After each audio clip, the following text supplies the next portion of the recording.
L'université d'Abomey-Calavi va bientôt changer d'équipe de direction. À peine la campagne électorale lancée, les équipes en compétition investissent des entités pour dévoiler le programme. C'est à cet exercice que s'est attelé ce mercredi l'équipe Excellence, dirigée par le professeur Maouton Norbert Nkonou. Lui et ses pairs se sont rendus à l'École nationale d'économie appliquée et de management pour prendre contact avec le personnel administratif, technique et de service, les enseignants, les étudiants, afin de leur présenter la vision qu'incarne l'équipe Excellence.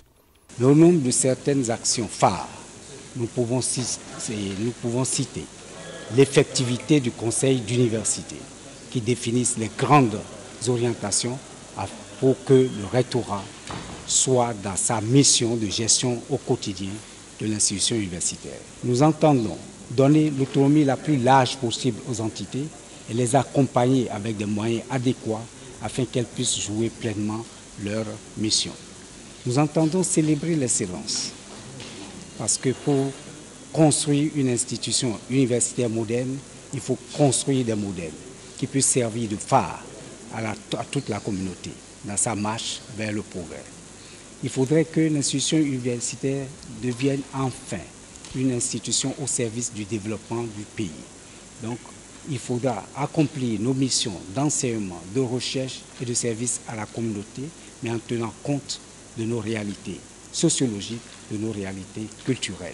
Judith Glidja, candidate au poste de 3e vice-recteur, chargée de la coopération interuniversitaire, des partenariats et de l'insertion professionnelle, est la seule femme sur la liste. Elle entend mettre un coin d'honneur au partenariat productif et dynamique entre les universités publiques et privées. Nous devons nécessairement nouer des relations, d'abord très productives, on l'a dit, et nous voulons enrichir notre université de partenariats dynamiques et productifs. Et donc avec les autres universités déjà publiques, mais également les universités privées, nous allons revoir un peu tout ce qui se passe. Et l'UAC, ne l'oubliez pas, est l'université mère.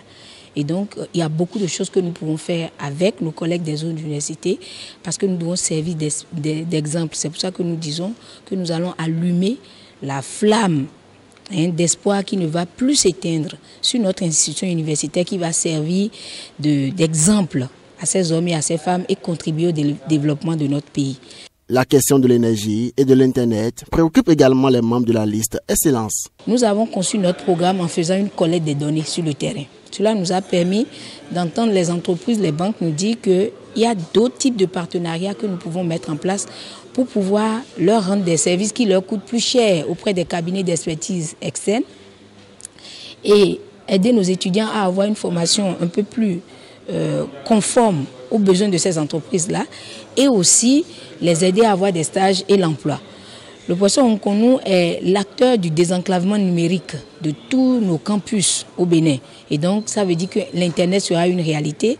Nous avons des problèmes liés à l'électricité et même à l'eau. C'est des choses que nous allons régler. Conscients des nombreux défis à relever, ils invitent toute la communauté universitaire à voter la liste Excellence.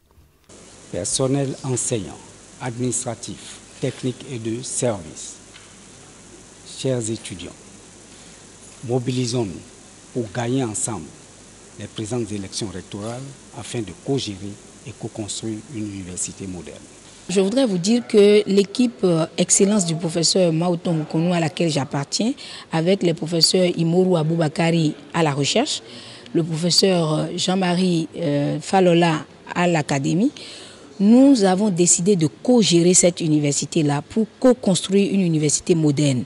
Et donc nous demandons aux collègues, aux étudiants et au personnel administratif de se préparer quand nous allons prendre les règles de l'université pour gérer ensemble avec nous parce que les problèmes sont énormes à résoudre et donc nous sommes disposés à le faire. Démarrée depuis le 9 octobre dernier, la campagne électorale se poursuit jusqu'au 29 octobre. Le premier tour des élections est prévu pour le 30 octobre prochain.